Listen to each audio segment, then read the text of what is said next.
అమ్మ మంచి పడుకో పైన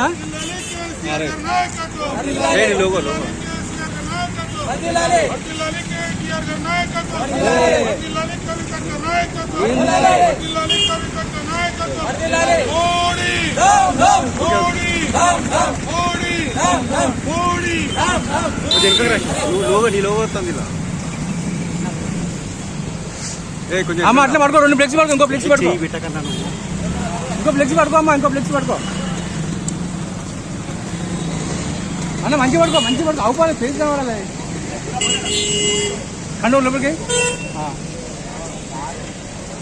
శివా నీ లోగో వస్తుంది ఇలా ఫ్లెక్సీ మంచి పడుకో ఫ్లెక్సీ జరుగు ముందర మంచి పడు ఇంకా జరుగు అరే నీ చేయొస్తుందా బాగా జరుగు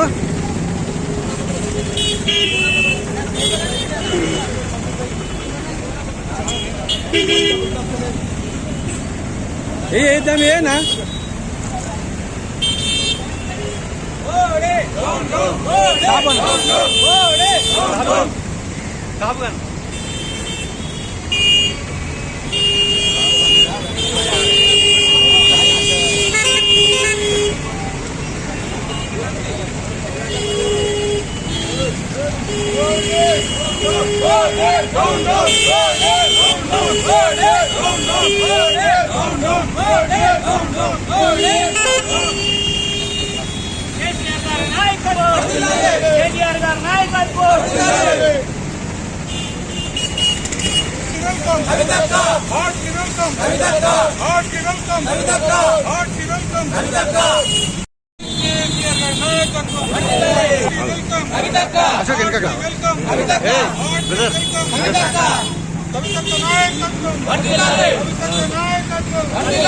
బ్యానర్ మంచిగా పడుతుంది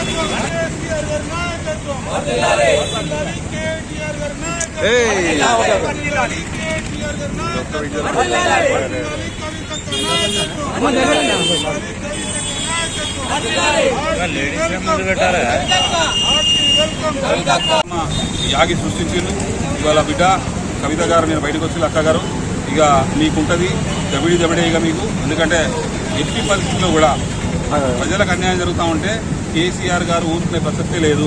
ప్రజల పక్షాన గత 2001 నుండి ఈ తెలంగాణ రాష్ట్రంలో ప్రజలందరూ కూడా తెలంగాణ ఆంధ్రాకు బాధితులై ఇబ్బంది పడుతున్నారని చెప్పి 2001లో తెలంగాణ జెండా చెప్పి తెలంగాణ ఉద్యమం సాధించి తెలంగాణ సాధిస్తున్న వీరుడు సూర్యుడు ధీరుడు. ఇవాళ రాబోయే రోజుల్లో కూడా ఈ తెలంగాణ ప్రజలకు ఇలాంటి అన్యాయం జరిగిన కేసీఆర్ గారు ఊరుకోరని కవితకు గ్రాండ్ స్వాగతం పలుకుతూ వారు హార్ట్లీ వెల్కమ్ అని చెప్తూ వారు నిన్ను అంటే బ్రహ్మాండంగా ఇవాళ కార్యకర్తలందరూ కూడా మంచి ఇమ్యూనిటీ బూస్టింగ్ అయింది. కార్యకర్తలందరూ కూడా నూతన ఉత్తేజంతో పనిచేస్తారని తెలియజేస్తారు. కవిత బెయిల్ విషయంలో భారతీయ జనతా పార్టీ ప్రియతమ ప్రధాని నరేంద్ర మోడీ గారి దిష్టిబొమ్మను నిన్న వరంగల్ జిల్లా మండి బజార్లో డిప్యూటీ మేయర్ గారి భర్త మసూద్ గారు నరేంద్ర మోడీ గారి యొక్క పేరు మీద ఫ్లెక్సీని దహనం చేయడం జరిగింది. నరేంద్ర మోడీ గారు భారతదేశంలో ఒక అత్యున్నతమైన స్థానంలో ఉన్న ప్రధానమంత్రి హోదాలో ఉన్నారు. వారి యొక్క పేరు కానీ వారి యొక్క బొమ్మ కానీ దహనం చేస్తే అది రాజ్య ద్రోహం కింద కేసు నమోదు చేయాల్సింది ఉంటుంది. దానిలో భాగంగా వరంగల్ జిల్లా భారతీయ జనతా పార్టీ నుండి ఈరోజు వరంగల్ ఏసీపీ గారికి ఫిర్యాదు చేయడం జరిగింది. ఈ బీఆర్ఎస్ ప్రభుత్వం గతంలో కాంగ్రెస్తోని గెలిచిన ఎమ్మెల్యేలను చేర్పించుకొని బీఆర్ఎస్ ప్రభుత్వంలో కలుపుకున్న చరిత్ర ఉంది వారికి. అదేవిధంగా ఇప్పుడు కాంగ్రెస్ ప్రభుత్వానికి బీఆర్ఎస్ నుండి గెలిచిన ఎమ్మెల్యేలను చేర్చుకొని వాళ్ళిద్దరి యొక్క సంబంధాలు ఏంటి అనేది ప్రజలకు తెలుసు.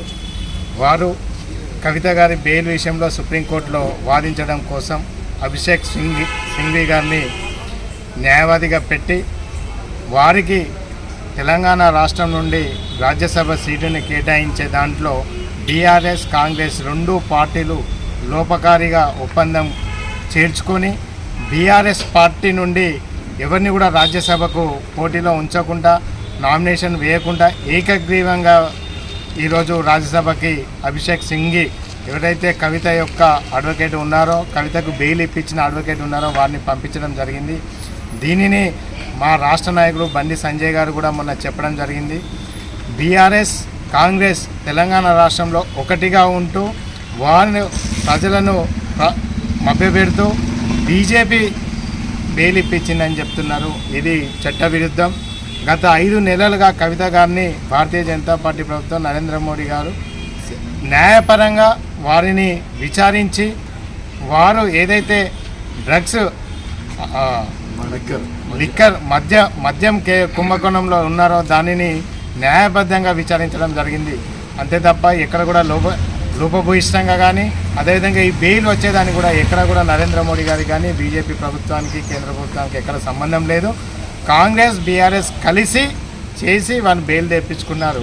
కానీ ఇక్కడి లోకల్ నాయకులకు అది ఏమీ అవగాహన లేకుండా అవగాహన లోపంతో నరేంద్ర మోడీ గారి యొక్క పేరు మీద ఫ్లెక్సీ దహనం చేయడం అనేది అది చట్టవిరుద్ధం. ఇలాంటి పనులకు బీఆర్ఎస్ కానీ కాంగ్రెస్ కానీ భవిష్యత్తులో చేస్తే వరంగల్ భారతీయ జనతా పార్టీ ఊరుకోదు. వారిపైన కేసులు పెట్టి చట్టపరంగా చర్యలు తీసుకుంటాం.